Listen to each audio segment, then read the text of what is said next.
I found my identity through food that would fuel a drive to dig deep into the history of my Omani and Zanzibari heritage. I now want to meet others and discover their history with them and the recipes that keep them connected to their heritage. Welcome to Dina's Coming Home. On today's episode of Dina's Coming Home, we have come to Q Point, a less conventional home in the heart of East London in Brick Lane. This is Mursal Saiq's home away from home and the place she built to be inclusive for everyone.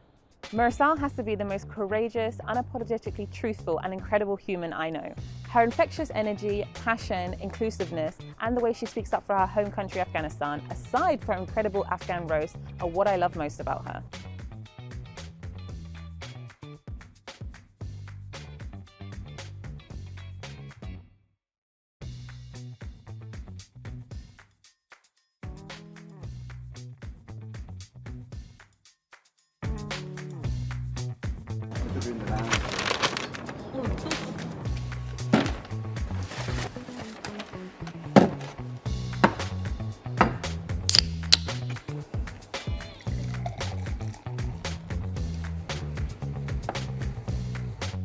Okay, right, so this is a fun one because I have not prepared any questions for you.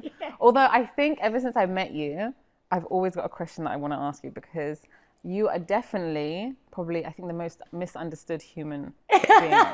And I think like, for being Should I be? Do I like that? well, this is it. It can come across as a bad thing or a good thing, but I personally feel, especially within the industry, you were very misinterpreted, and because people judge on the surface. And I think when I first met you, I was scared of you because you just came across as scary. Then I got to know you and I was like, I think I can understand why people misinterpret you. But that's not in a bad way because I think you're amazing. I think they're just losing out. Fair. And I think people are just very fickle and blindsided and want to just see a certain person in a certain type of way. Yeah, exactly. Okay. So Mursal, today we're digging in because I need to know everything about you and not the stuff that we read about and not the stuff that we hear. Let's talk about the dish that you're cooking today for us. It's Manu. It's Manu. Yeah. It's the most Afghan thing you'll ever get. I think it's the most eaten thing across the whole of the Silk Road, all the way down to Saudi Arabia. Yeah. And I've always... Everyone's got Everyone's got, version, their right? version. So tell me about your version. So ours is called Manu, very similar to the manti in Turkey, or you know. So with my adjustment, I've added a bit of live fire to it and you know, jazzed it up. Mum loves it. She's like, I'm so proud of your cooking. It's there. You know, I'm like, oh, the aunties and the mum likes it.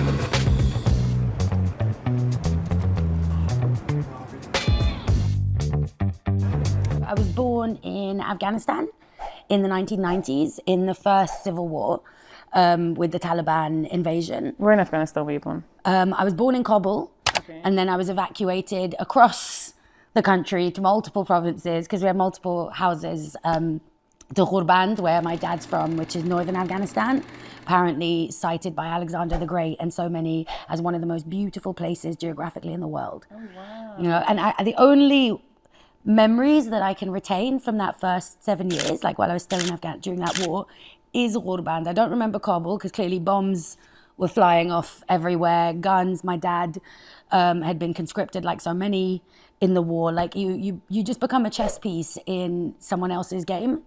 And that's what people of war become. Like their whole families, their entire doctors, lawyers, all these amazing people. But as soon as war happens, your life, your identity, everything's torn apart. Such a beautiful place to live and exist. My mum and dad, they met in the 60s. They fell in love and she kept rejecting him at uni. She was like, no, like you're a farm boy, go away. And he was like, no, I'm a really like successful, wealthy farm boy though. Like, let's do this. Like just like the whole identity of what they lived. And then I was born right in the end of all of that, basically, in just complete turmoil. And so a lot of evacuations. When refugees are leaving, they're always told, oh, pay X amount so you can get on a boat. But I'm like, well, where are they getting the money from? Exactly. No, typically people that are able to escape are the more well-off people. And you'll see it in like The Kite Runner and so many different books. And the people that we've left behind are the people that are not so well off and they don't really have the option of leave. They're like, so they've had to, when I went back home for the first time, like over a decade ago, you go back and you're almost called a traitor in my life. Like, not like, oh, the levers, you know, whilst they withstood the Taliban, and they'll make a point of it. And fair enough, they did. We'll go to India and then these stupid terrorists will be taken out. We can go back home. It will be fine. Because who doesn't want to be in their home? Watan, exactly. Which is what means like country, is your soul, your home. It's where you're from. You wake up and the noises around you are your own language, your own people. Exactly. But then we went to India. India was chill. My dad was a geologist in Afghanistan. He kind of got to keep like his job and his whole like kind of life in India, in Mumbai. But back then it was Bombay. Yeah. So that's like I used to live in Bombay, and then obviously it changed. What's it actually like living there? Amazing. Really? Oh my God, it was amazing. For me, it was one of the most welcoming, warm. Like I remember the Holi festival. Okay. So much. I remember the colors. I remember like literally being like, Mom, I'm going, running down. And we had a really nice house in India, and we had really lovely like neighbors and running down into the streets where it was just mental, and people literally throw like different colors filled in these little like kind of things that will pop really easily as soon as they're like on you, and you just come back and you're just covered in like red, green, yellow. My mom was like, I can literally just imagine you in your element. I was so happy. And then each time she'd like try and clean me up, I'd let her like to cause her trouble, then run straight back down, and she was like, what? Like, why are you like this?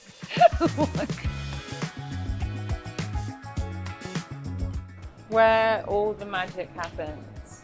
Right, you've charged your leeks. Why have you charged them? So just to give them a little lick of smoke, just to get that oak in there. It just gives this beautiful, like, smoky, oaky flavor to this whole dish, which again is not traditional. So this is all the stuff we're doing to bastardize my mother's recipe.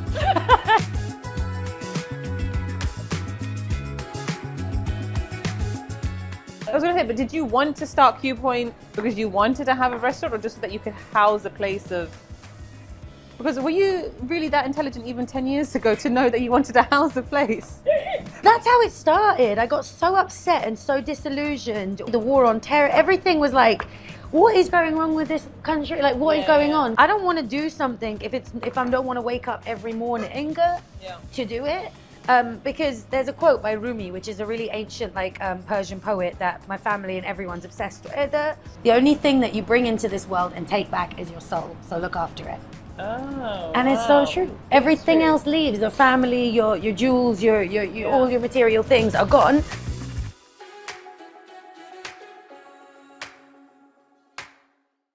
This is from Oman. Oh, really? Yes. Oh, wow. This is from Oman. Oh, why did you get this random olive oil from Oman? Because Basil said that we should get honey, olive oil, and saffron from Oman. So we did. The olive oil even from Oman? No, it's from... You didn't even get Omani olive oil. We're gonna now caramelize our leeks, season them with zatarish, and we're gonna also put our lentils on to start cooking. So a few leeks are gonna go in this with garlic confit. Okay, this is just gonna go. Tell us a bit about Afghani food. Yeah. I need to know it all because you're gonna be cooking for me in a minute. And I need to know exactly what Afghan food is. What is it? Considering it's a passageway. Yeah. That's it. There you go. That's a great way to go into that. Afghan food is it takes from 4 main continents: South Asia, Middle East, Europe, East Asia. And you can see that in the dumplings, in the kabli palau, in the shola, which is a wet kind of rice served with yak. Okay. Hot yak milk. It's so good though. I know it sounds crazy, but it's so good. And then obviously the deep curries from the South Asian, and it's basically taken this and merged it all together to create something that is a lot more uniquely aromatic from these disciplines. Okay. Because we can't handle chili. We've never been able to, Afghans. What do you mean? What do you mean? What do you mean?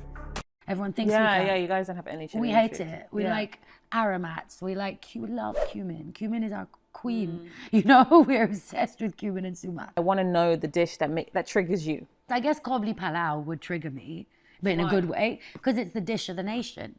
I've made it in London. I've created my own version, and it's called the London Cobbly. Okay, what's the London Cobbly? I've just changed the meat around, because like it's like I will never be fully Afghan. I will never be fully British. So why does anything I need to do pretend to be either? It never does. Exactly. It's gonna be the London Cobbly. So the meat is not. I never liked the steamed meat. I've changed it to like beef rib. Yeah. But it's like the same famous jeweled rice dish, the raisins, the carrots, the oil mixture that you make is the most important. Yeah, your Cobbly is so good. I know it. She knows it. So how old are you when you left Mumbai?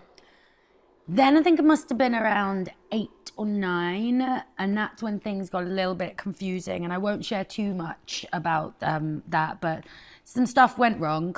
It wasn't very good, and all I remember is just waving goodbye to my dad and my sisters. So your dad and your sisters, they Kalas. went? No, me and my mum went Oh, to you and your yeah. mum Me, went? my mum, and my little brother. Came to England. He came to England. And they had to stay. And they had to stay due to wow. some bad stuff. I have no idea where we land, but I remember the first house they kind of put us in, and it was like this quite nice. I guess what now you'd call an what do they call them? It's like a B&B. Okay, there yeah. you go, a B&B. But I thought, Was that in London? It was in London. I think near Paddington or something. Okay. They seem to have loads of them across that area. It's weird. Oh, yeah. If you go around. What, did they just keep for refugees? Asylum seekers. Asylum seekers. Seekers. Back in the day, and the reason that pretty much every refugee or anyone that fled has a picture of John Major is because the John Major government was a border open policy. And they love John Major. They're obsessed with him. My mum and dad are like, oh, John Major. I'm like, my God, you're so weird. But yeah, we've got a picture of him in our house and all. Everyone does. It's weird. But yeah, so it was an open border policy. In fact, my story is so interesting that when I came to the UK, the Home Office used to throw welcome parties for refugees and asylum seekers. Now they use water cannons to keep them away, right? But when I came... Welcome parties for refugees and asylum seekers. Yeah. And where did you go for this welcome party? To literally Victoria, to the bloody Home Office. They'd put out a buffet. They'd put welcome banners everywhere. My mum had got us brand new dresses, and I was like, my first dress for a party. I was just excited because I was going to a party.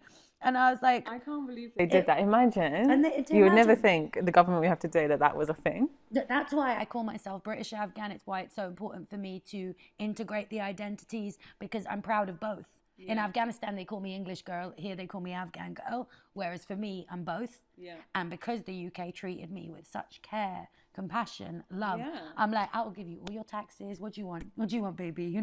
Everyone's done. Yeah, you wouldn't have that nowadays. You wouldn't. And I do think when you show people, particularly people that seek refuge, a compassion and they will give to you. Yeah. They will integrate. They will be part of it. But if you alienate people, it's a different situation. Yeah. And it's like the UK was what it was, which was one of the greatest nations ever because of the fact it was built so much on immigrants to the point, but they wanted that. They understood the importance of it. And yet in the last 2 decades, they lost that sense of identity of who they were. The UK was one of the biggest, bestest countries for immigration, for taking in refugees. Okay, then what's inside? Minced meat, you caramelize your onions, you make sure, because again, we are immigrants, that you season at every stage. That's all done. Beautiful, mate. Smashed it.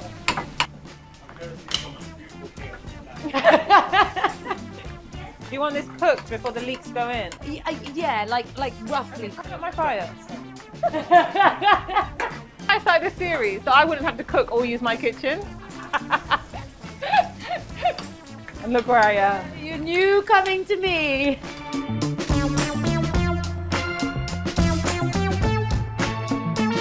Beautiful.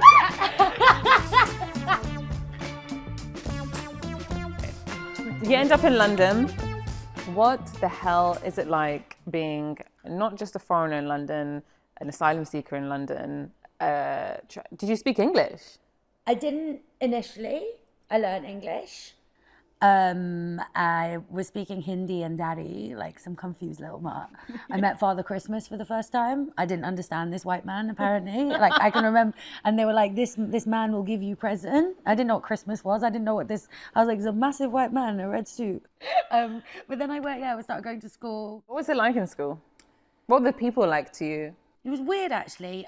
Everyone was lovely to me, and then I realised why. Because a year afterwards, I made a mate. Her name was Deborah.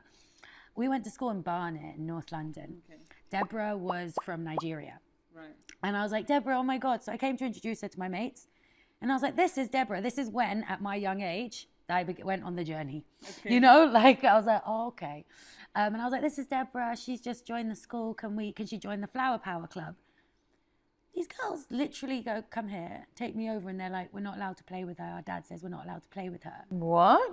And I was like, oh, why? And we were all young, chill, you know, and they were like, our dad says we're not allowed because she's from a different country.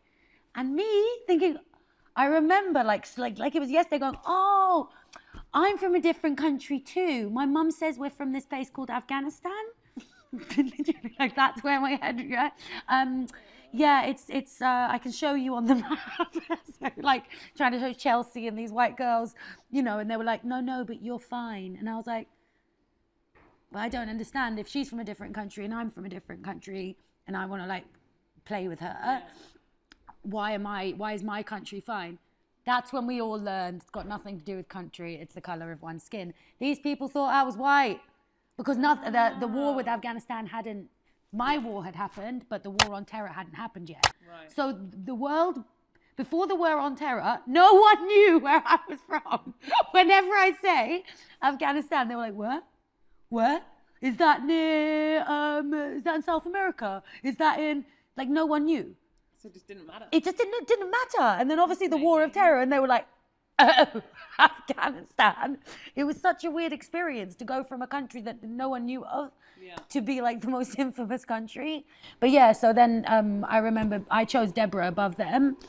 And that's why we had to move to Hackney, because I didn't realize the friends I had were like one of the biggest like gangs, the white people gangs with like the sovereign rings. And they basically bullied the crap out of me, my family, and Deborah and her family.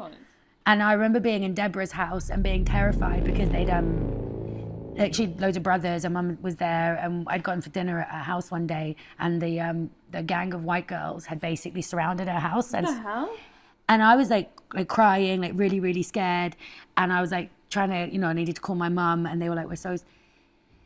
And while I was like talking to Deborah, and I was like, oh my God, this is so scary. She's like, you know, like I'm really, she goes, we have to go through this a lot. They just went, that's when bias and like what white passing and all of that started to be white passing is our duty to stand on stage and help. You know what I mean? Like it's to be, you're not white, but it doesn't matter because to them, you're just about, and it's like learning all of that. But then the racism got so bad that when I finally met my dad and family and all of that, he came and just sorted everything out. Like he just like asked his friends, where do all the refugees go in England? Hackney, hail. Haven't left it since, baby. Like the restaurant may have gone places, but I have not left this borough. I live in this borough. So hold on, you moved to Hackney. How old are you? Now we must have come to, I started primary school in Hackney. Must have been 10. And so between the ages of 10 up until your teens, and up until you're probably about 16, what was it like fitting in? I'm assuming there were more foreigners. Well, as soon as I moved to Hackney, war on terror started, and all that stuff. Can we just have a soft life for 1 year? This is interesting because I'm too young. This is the point where my mum's like, I hate Tony Blair. But also, when I was at that age, I used to think Tony Blair was my dad. Don't ask me why. Okay? And so anytime I saw him on TV, I'd be like, Tony. I was obsessed with him. No one Whilst your mum is cursing him. And you're like, Daddy. I don't know why. Just for the record, I hadn't met my dad. So, anyone, I think I was just like projecting. This my dad. We're making mantu, Afghan dumplings. Okay, so what are we doing? Okay. Sorry, just behind you. Did you get out that pot inside the vascular? No, just that one. And this is one we made earlier. Now, because it's cold, we can go straight in. Take that much, and then you take a little. Oh, now you remind me of my mum, my aunt. Yeah. Wrap it over like that. Make your dough. We make our own dough, but I wasn't good enough to have homemade dough.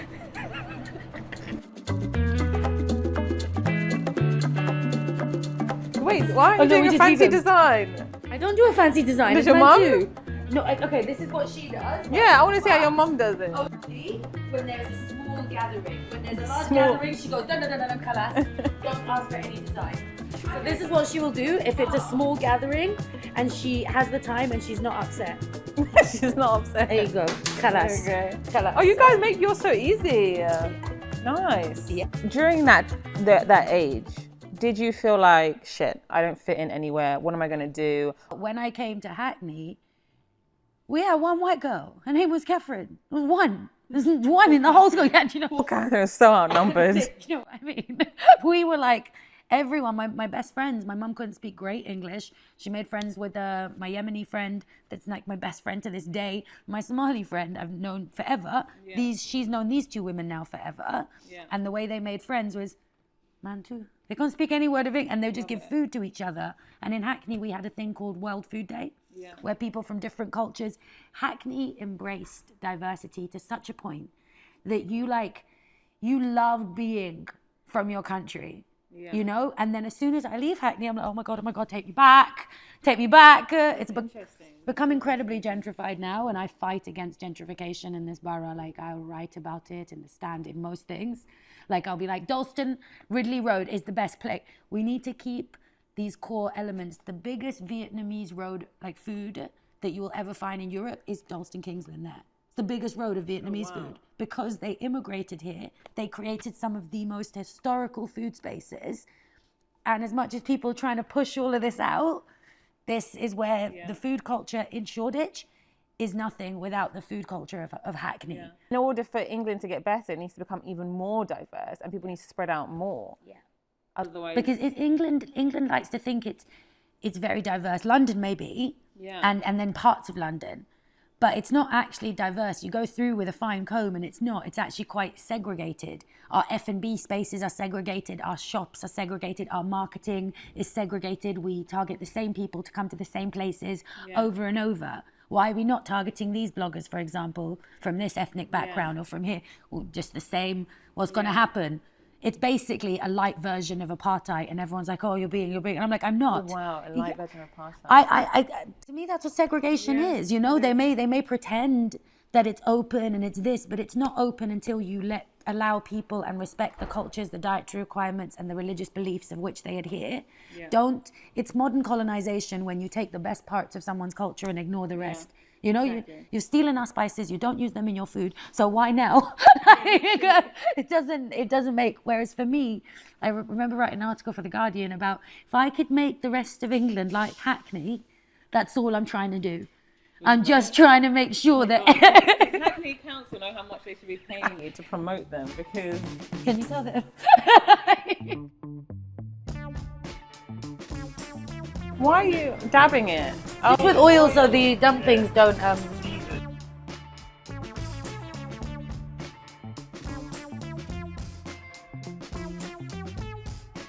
I wonder for you, like, do you remember, even when you came to Mumbai, did you start getting memories there? Do you remember how your mum felt? Do you remember what she was like? I remember. And that's why I have such a big place in my heart for Mumbai. Because people, oh my God, like even the comments last night, I get, they're like, why are you sharing Indian music? You're not. And I'm like, born in Kabul, raised in Mumbai, grew up in and for me, ethnicity is transferable. Yeah. Like ethnicity is, because the world is so systemically racist. I don't believe in the concept of race. The concept of race is racist. To have these races were made up. That doesn't exist. Yes, we've become racialized because of systemic racism. So I believe that if you go and live in a country, you learn the language, you pay that respect, you can now be Indian, Spanish, because we as a people own the world, not different forms of racism and systems and capitalism and economic structures, you know? So explain what systemic racism is. So systemic racism is, there was a period before slavery, when slavery was first to be present within the UK, it was actually like, no, that's ridiculous, that's barbaric, no. And they were like, oh my God, what? How do we get do this because we need to make all this money. So lo and behold, systemic racism. They created a series, and when I say they, I mean a very powerful elite group of people that some would call the Masons. I did my dissertation on them, so I would too. And they were like, right, let's create 5 races. And we'll put white people up here, we'll put black people up here, we'll make these different names for it. We'll put it into science, education, music, the arts, modes, from every single echelon and discipline. And then they reapproached and they were like, actually, we found out, I mean, you even read Darwin, for example, racist, Montesquieu, the American racist, everything that is Hobbes, the philosophies that we read, the literature that we absorb, racist, you know, like when you actually read it true. Academically. Disney films, racist. Disney films.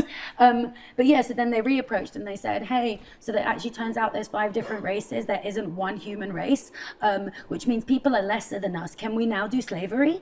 And with the beginning of slavery, it was the beginning of capitalism. With the beginning of this form of systemically racist capitalism that we live in, means that it's all formed for a certain amount of people and type of people to do really well, based on these 5 races, and certain people not to. Then that went into our public health, our education systems, every single department. So when we break down systemic racism, we have to go, it's an inequitable structure in which we live already. Everything is already topsy-turvy. Yeah. And that's kind of why I wear what I wear, do what I do. I use postmodernism to break down racism, and I use compassionate accountability. Because I'm like, cancel culture ain't gonna work. I need you lot to come and help stop killing our people. Like, I don't need my people to agree with me anymore. I need you to come on my side. How do I get in you? You like short dresses, you like barbecue, here's some halal, come. Like, and it does mess with people, but it seems to work.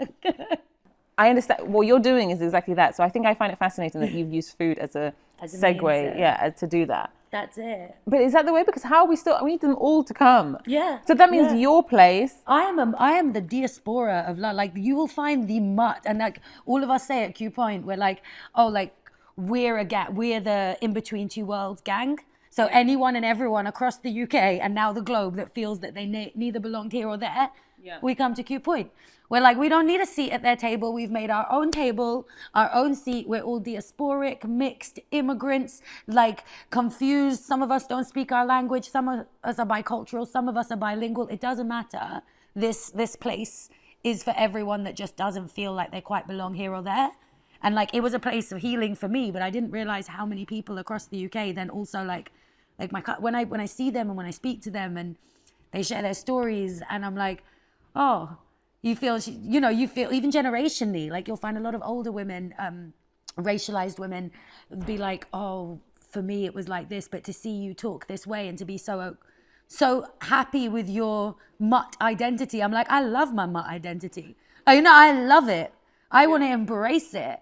I don't want to be this or that, and I don't want to create a segregated Muslim-only space. Come here. No, like I want a place where it's actually inclusive through a multi-pronged approach where you can just be exactly who you are. You want to come in a short skirt, come. You want to come in an abaya, do that. Like it doesn't matter.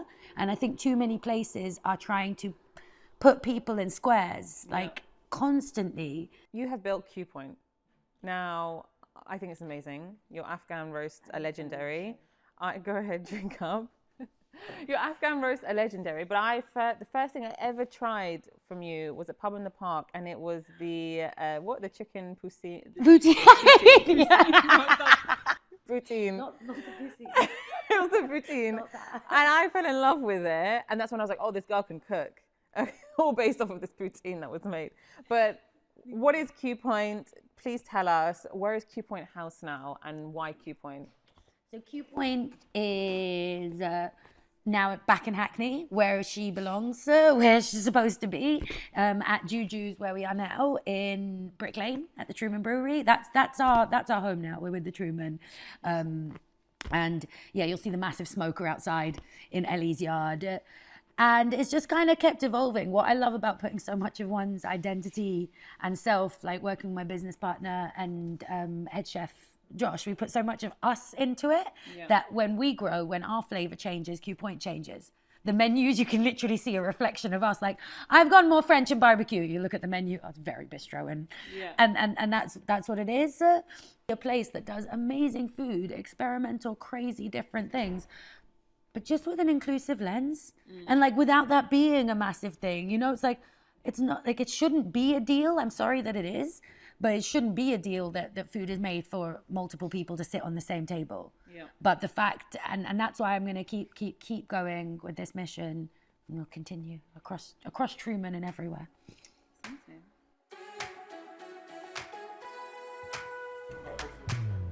Exactly. It's because marketing lets you think that something comes from one place. No. Okay, there we go. There's one. You make it look pretty.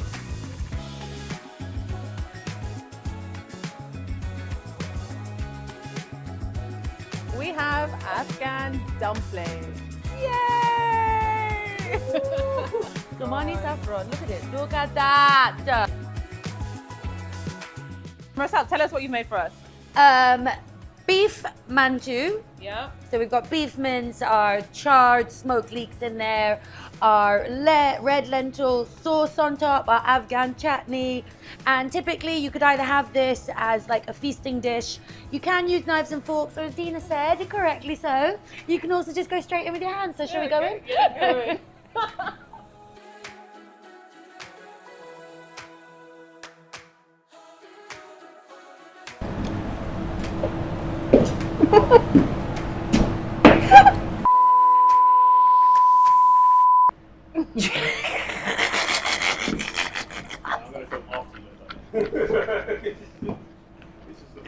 She just went in the weirdest. You're not giving me space.